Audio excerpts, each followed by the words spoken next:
नमस्कार। जरा सोचिए, हजारों सालों से इंसान दुख और अपने किसी को खोने के दर्द का सामना कैसे करता आया है। आज हम एक ऐसी ही लगभग 2500 साल पुरानी कहानी में उतरेंगे जो हमें सिखाती है कि इस गहरे दर्द में भी ज्ञान और शांति कैसे पाई जा सकती है।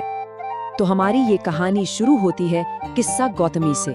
एक माँ जिनका संसार, जिनका सब कुछ उनके इकलौते बेटे की मौत के साथ ही मानो उजड़ गया था।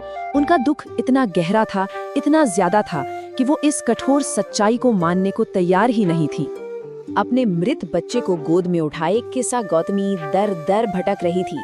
वो हर दरवाजे पर जाकर कोई ऐसी दवा मांग रही थी जो नामुमकिन को मुमकिन कर दे। लेकिन हर जगह उन्हें क्या मिला? बस लोगों की बेबसी भरी निगाहें जो आपस में फुसफुसाते, बेचारी इसने अपना दिमाग खो दिया है, लड़का तो मर चुका है। जब सारी उम्मीदें दम तोड़ रही थीं, तभी एक भले आदमी ने उन्हें एक नई राह दिखाई। उसने कहा, देखो, मैं तो तुम्हारी कोई मदद नहीं कर सकता, पर एक ज्ञानी है, शाक्य मुनि, बुद्ध, तुम उनके पास जाओ। और इस तरह किस्सा गौतमी को एक नई उम्मीद मिली। तो किस्सा गौतमी आशा से भरकर बुद्ध के पास पहुंचती हैं और बुद्ध उन्हें एक ऐसा उपाय बताते हैं जो उन्होंने कभी सोचा भी नहीं था। और यहीं से उनकी ये कहानी एक बिल्कुल नया मोड़ लेने वाली थी। अब ये समझना जरूरी है कि वो जिन बुद्ध से मिली थीं, वो कोई साधारण वैद्य नहीं थे। वो असल में राजकुमार सिद्धार्थ गौतम थे, जिन्होंने दुनिया के दुखों को बहुत करीब से देखा था और इसी वजह से परम ज्ञान की खोज में अपना राजपाट सब छोड़ दिया था। उनकी हर बात, उनकी हर शिक्षा इसी गहरी समझ से निकलती थी। बुद्ध का जवाब सुनने में बड़ा सरल था। उन्होंने कहा, ठीक है, मैं तुम्हारे बेटे को ठीक कर दूंगा, बस मेरे लिए एक मुट्ठी सरसों के बीज ले आओ। ये सुनकर किस्सा गौतमी के दिल में उम्मीद की लहर दौड़ गई। बस एक मुट्ठी सरसों, ये तो वो चुटकियों में कर सकती थी। लेकिन कहानी में असली मोड़ तो अब आया। बुद्ध ने एक शर्त रखी और यही शर्त इस पूरी कहानी की जान है। उन्होंने कहा, सरसों के बीज उस घर से लेकर आना जहां आज तक किसी बच्चे, पति, माता पिता या दोस्त की मौत न हुई हो। और बस ये सुनते ही जो काम इतना आसान लग रहा था, वो अचानक एक नामुमकिन खोज बन गया।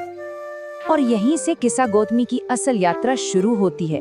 और जो ज्ञान उन्हें मिलता है, वो काम पूरा करने से नहीं, बल्कि उसे पूरा ना कर पाने से मिलता है। किस्सा गौतमी घर घर गईं, हर दरवाजा खटखटाया। लोग उनकी हालत पर तरस खाते, उन्हें सरसों देने को तैयार भी हो जाते। लेकिन जैसे ही वो बुद्ध की शर्त बताती, सबके चेहरे उतर जाते, एक खामोशी छा जाती। हर दरवाजे पर उन्हें एक ही जवाब सुनने को मिला, अरे, जिंदा तो कुछ ही हैं, पर मरे हुए तो बहुत है। कृपा करके हमारे सबसे गहरे जख्मों को मत कुरे दो। उन्हें धीरे धीरे समझ आने लगा कि वो एक ऐसे घर की तलाश में है जो इस दुनिया में है ही नहीं। थक हार कर वो रास्ते के किनारे बैठ गईं और शहर की रोशनियों को देखने लगी। लाइटें एक एक कर जलती, टिमटिमाती और फिर बुझ जाती। और तभी अचानक उन्हें एक ज्ञान हुआ। इंसानों की जिंदगी भी तो इन रोशनियों की तरह ही है, पल भर के लिए चमकती है और फिर बुझ जाती है। और उन्हें एहसास हुआ, मैं अपने दुख में कितनी अकेली और स्वार्थी हो गई थी। मौत तो सबके लिए एक सच्चाई है। अपनी इस यात्रा के जरिए किस्सा गौतमी ने दुख की सबसे बड़ी सच्चाई का अनुभव खुद कर लिया था। उनका दिल और दिमाग अब बुद्ध की असल शिक्षा को, उनके उपदेश को समझने के लिए पूरी तरह से तैयार था। बुद्ध की शिक्षा का सार बहुत गहरा था। उन्होंने समझाया कि देखो, हम इंसानों का जीवन छोटा है, मुश्किलों और दर्द से भरा हुआ है।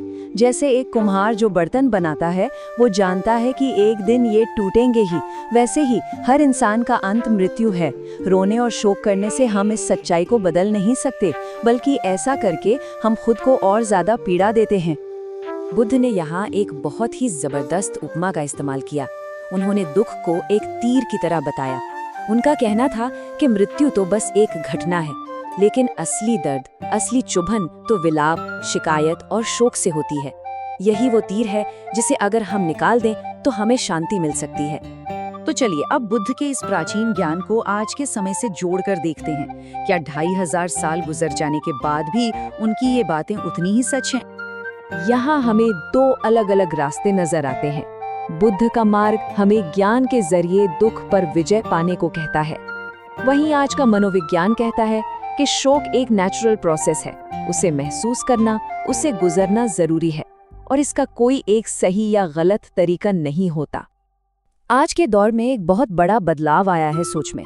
अब लोग मेरे साथ ही ऐसा क्यों हुआ, इस सवाल में उलझने के बजाय ये पूछते हैं कि अब हम एक दूसरे के लिए क्या कर सकते हैं।